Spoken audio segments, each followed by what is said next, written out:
Bonjour mesdames et messieurs, c'est en tant que juriste spécialisé en droit international que je m'adresse à vous. Le préambule de la Constitution, le préambule de la Déclaration de 1789 ne commence pas par son article 1er « Les hommes naissent et demeurent libres et égaux en droit ». Cette déclaration de 1789 qui a inspiré les systèmes du monde entier dans une direction qui reconnaissait la souveraineté au peuple, pas aux dirigeants. Les dirigeants passent et trépassent, les peuples demeurent.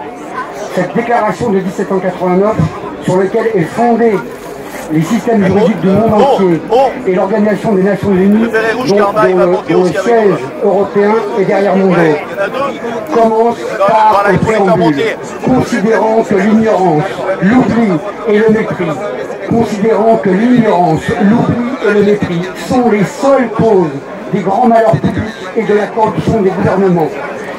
Le peuple français proclame en ce jour la Déclaration universelle des droits de l'homme et du citoyen. L'ignorance, l'oubli et le mépris sont incompatibles avec l'ADN du droit français. L'ignorance, l'oubli et le mépris. Les gilets jaunes, mais pas uniquement les gilets jaunes, également les gilets blancs, qui sont intervenus pour porter secours aux blessés et qui ont été eux également victimes de tirs par des armes de guerre. Des armes de guerre qui sont réglementées par le droit international et par des conventions qui ont été adoptées ici, à Genève. Et par des armes que l'on dit imprécises. Depuis quand est-ce que la Suisse est imprécise ?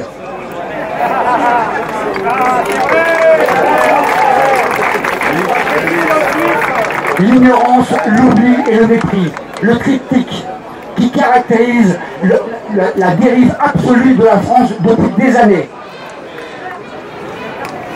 En 2007, dans l'enceinte d'une cour d'appel, un procureur général m'a demandé de me taire et de m'asseoir, parce que j'exigeais qu'il me fasse la démonstration qu'il n'y avait pas dans cette affaire une violation caractérisée du droit international.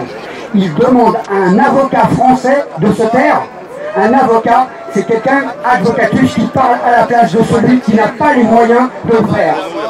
Je n'ai pas à me taire et à m'asseoir si je défends mon pays en exigeant que la France respecte le droit international qu'elle a inspiré.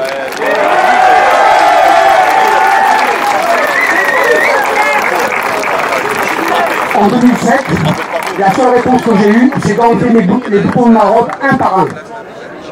Et de déposer ma robe. Et de dire que je ne la remettrai que quand la situation sera réglée. Ce jour est arrivé. Je vais la remettre. Et je défendrai chacun des gilets jaunes.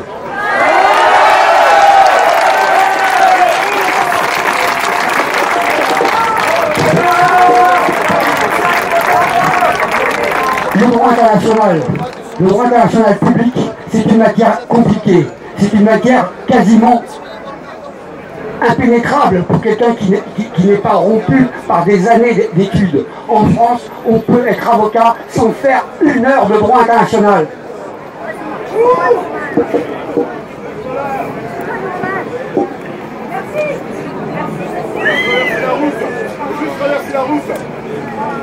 Le droit est une science, c'est une technique, mais c'est une science humaine. Elle évolue au fur et à mesure des événements, au fur et à mesure des manifestations comme celle-ci, de gens qui sont des individus, mais qui se protègent avec le droit. Il y a eu des décennies durant lesquelles des gens martyrisés dans tous les pays du monde appelaient à l'aide le barreau de Paris. Où est le barreau de Paris ?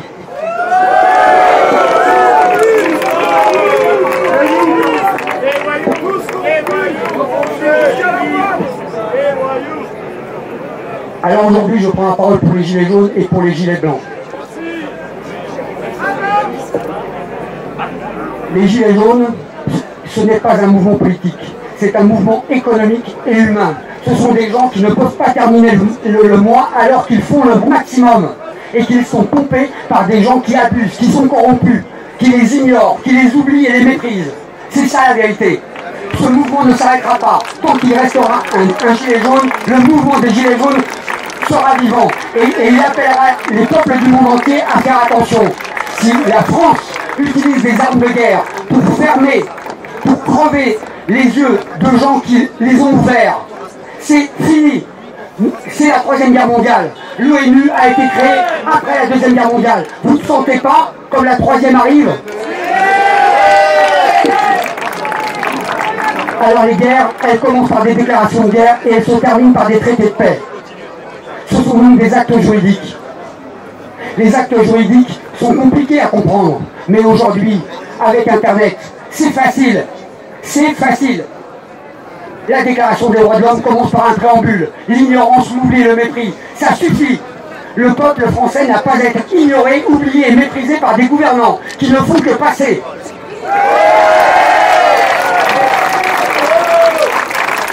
Aujourd'hui, votre présence ici démontre que l'union fait la force. C'est l'union des gilets français avec les gilets suisses. Ce ne sont pas deux peuples comme les autres. Le peuple français, c'est un peuple qui est privilégié. C'est un peuple qui a plus de droits que les autres, puisque la France est un des cinq membres permanents du Conseil de sécurité de l'ONU.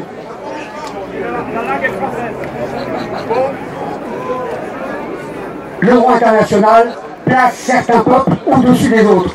C'est discutable, mais en tout cas, c'est la réalité, c'est la situation actuelle.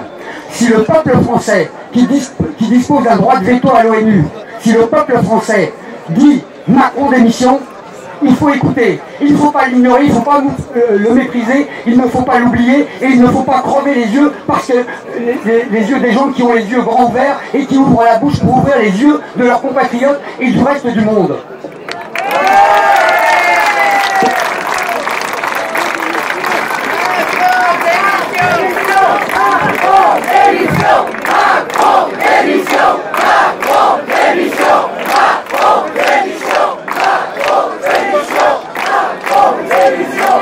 Alors j'ai eu l'honneur de servir la France sous son drapeau et sous son uniforme et de servir les intérêts de la France d'une direction centrale de l'administration. Où en est le statut des lanceurs d'alerte? Les gilets jaunes ne sont-ils pas des lanceurs d'alerte?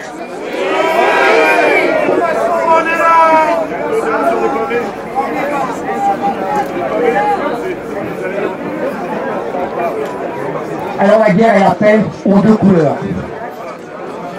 La paix, c'est le blanc, et la guerre, c'est le rouge. C'est les couleurs de la Suisse. C'est les couleurs de la France. Je fais le serment des gilets de Genève, que le droit international va être respecté par la France. Et tous ceux qui seront au travers du chemin des gilets jaunes, qui réclament la stricte application du droit international, de ne pas utiliser des armes de guerre contre des civils désarmés, que ceux dans le monde, que les juristes, que les dirigeants du monde qui ne sont pas d'accord avec ça lèvent la main.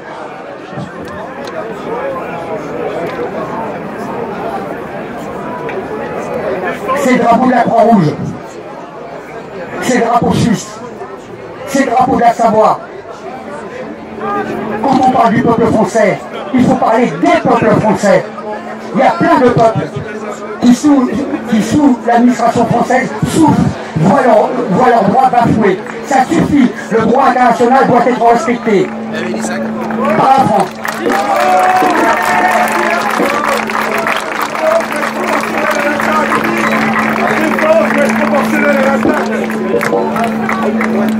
Alors oui, la guerre, on la sent arriver, elle est proche.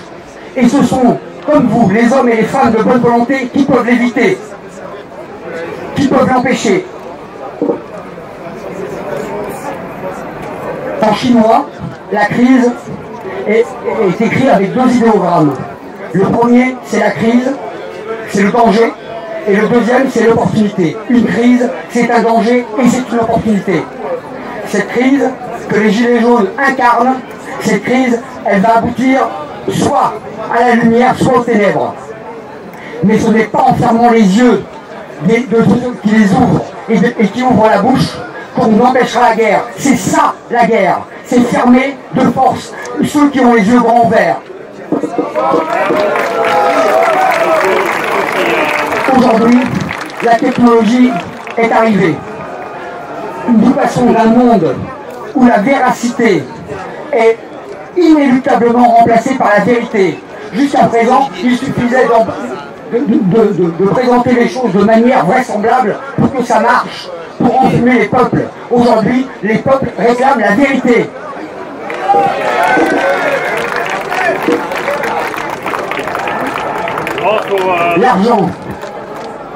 L'argent, c'est un très bon serviteur et un très mauvais maître. Les gens qui utilisent les fonctions publiques et qui détournent le droit international pour s'enrichir méritent la prison.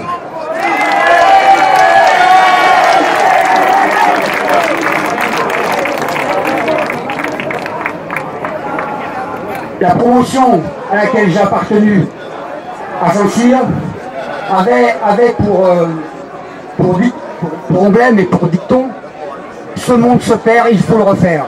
Ce monde se perd, il faut le refaire. Capitaine Krotov. Pour refaire le monde, il faut bien commencer par quelque part. C'est ici.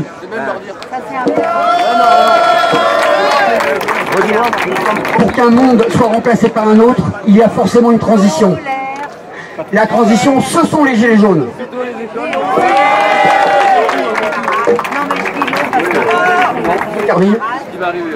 Cette robe, je la remettrai. Et je défendrai mon pays, je défendrai les peuples. Le peuple français, ce sont les peuples français. C'est les peuples du monde entier. Ceux qui ont permis que des règles soient édictées, et ces règles doivent être respectées par la France. Merci.